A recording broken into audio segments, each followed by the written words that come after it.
What's going on, everybody, and welcome back to Comic Breakdown. In this video, we are jumping into the final issue of Uncanny Spider-Man issue number 5, with the Fall of X closing out. All of our mini-stories are coming to an end. That includes Nightcrawler as Spider-Man. Most recently, we saw that Nightcrawler was captured, brought in by Orchis. They planned to put him against a firing squad, keeping his brain intact, trying to figure out how he was able to get past all of the scanners. But Vulture and Orchis are soon gonna learn there is much more to Nightcrawler than meets the eye. Now, make sure you guys have subscribed to the channel, make sure that you like this video, and with that being said, let's dive into this breakdown. Alright gang, so we pick up at the Orchis facility, Nightcrawler imprisoned, getting ready to assemble the firing squad and take him out, letting them know that there will be no headshots. Silver Sable and the rest of her mercenaries, they're headed off. After betraying Nightcrawler, she doesn't want to stick around and see what is about to happen, with Vulture saying that he will recommend their services to the Executive Bloom. Silver Sable says that they won't be working for Orchis again. This is when Krimmer pulls up his pistol and points it at Silver Sable, letting Vulture know that she is lying, that the assistant stole a prototype that he had built, the device that beams messages into the minds of people that they want it to, suspecting that she has been using it to communicate with Nightcrawler, to warn him of what is about to happen. This is when he takes off his helmet and it is revealed that this is in fact Nightcrawler. This was all a ruse. It was all a trap to get inside the Orchis base, with Vulture saying to kill them both. But then wondering, if that is Nightcrawler, who do we have in cuffs? This is where we see the Nightcrawler in cuffs. The chest opens up and it reveals 2 pistols. This is in fact Mystique. Their genetic scanners didn't pick it up because of Mystique's abilities. She made herself identical to Nightcrawler. And so they waste no time, they start knocking some skulls. Nightcrawler telling Silver Sable to help my mother. Just don't let her flirt with you. Kissing him on the cheek, she jumps into the fray and Nightcrawler takes off, hacking into their system with the little Legion ghost hanging by. But Nightcrawler is unable to break into the system, so the Legion ghost goes to one of the janitors nearby, a man that Raven had messed with his mind, an empty vehicle to use. Using this body, having all the information that they need, they are able to hack into the system. They are able to break him out, with Kurt bamfing in, protecting his mother and his girlfriend. This is where we have the arrival of Warlock,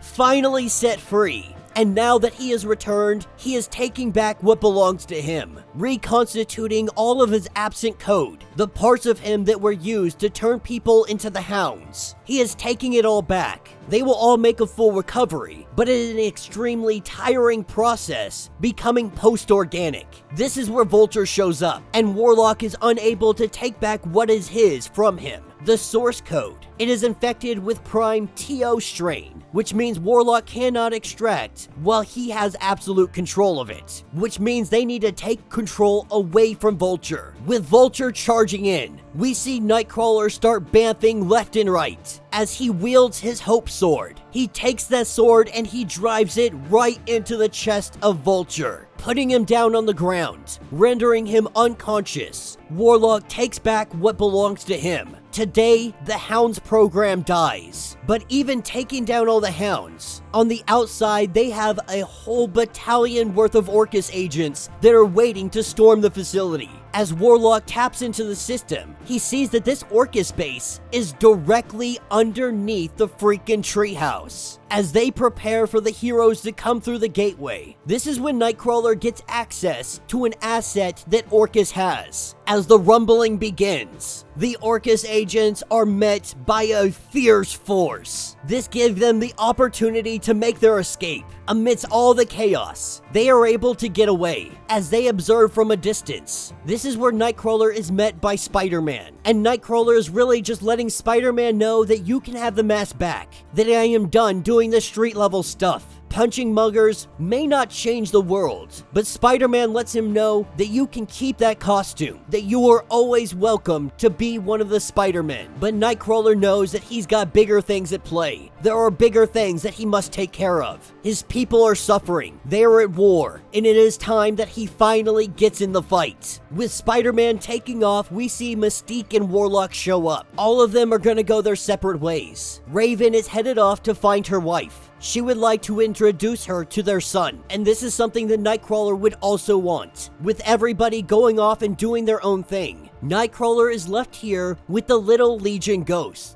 And Nightcrawler has finally figured out that this is in fact Legion, though it's not really him. It is just a little piece, a fraction of a big personality, of big powers. This is what kept him hidden from the scanners. The real David Haller is staying hidden, him and his worlds. It is simply too dangerous out here. After all that has happened, he is deep down where nobody can get him. He is in the safest hole that there is. Legion is hiding in the heart of Nightcrawler. He is hiding in the hope of Nightcrawler because they know that the inheritors of a dream got a bigger hill to climb than the ones who had it in the first place. And if they can't put their hearts and heads into the climb, then they will never see past the dream to the truth that holds it up. That the world is basically good, and it is worth the struggle. As the comic closes out, we have Nightcrawler meeting up with Silver Sable, a cup of coffee in hand. The two sit down, and that is where this issue will end.